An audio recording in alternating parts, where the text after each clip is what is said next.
Ever had a moment where your fishing gear gave out just when you thought you caught the big one? It's a frustrating experience, isn't it? But guess what? There's a way to avoid that. It all boils down to understanding the weakest poundage in your gear and setting the drag appropriately.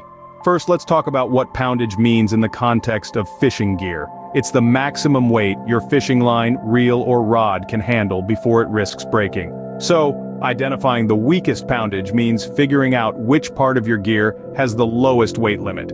Now, your fishing gear consists of three main components: the rod, the reel, and the line. Each of these has a poundage limit. The weakest poundage is the lowest limit among these three.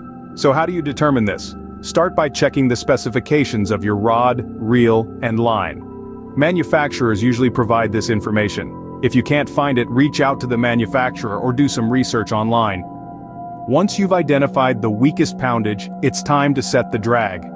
The drag system on your reel is crucial. It allows the line to be pulled out under pressure, preventing the line from breaking when a fish bites. The trick is to set the drag to 30% of the weakest poundage. For instance, if the weakest piece of your equipment can handle 20 pounds, set the drag to 6 pounds. This ensures that no piece of your equipment is overburdened and thus reduces the risk of damage. Remember, setting the drag appropriately is not a suggestion but a necessity. It can mean the difference between landing that prized catch or going home empty-handed. To recap, protecting your fishing gear involves identifying the weakest poundage among your rod, reel, and line, and then setting the drag to 30% of that poundage.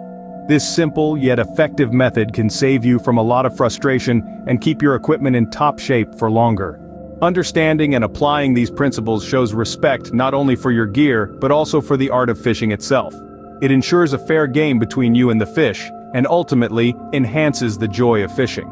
So, go ahead, give these tips a try next time you're out on the water. And don't forget to like, share, and subscribe for more insights like this. Have a different opinion or something to add? Feel free to leave a comment. Every bit of shared knowledge helps us all become better at what we love doing. Until next time, keep those lines tight and the spirit of fishing alive.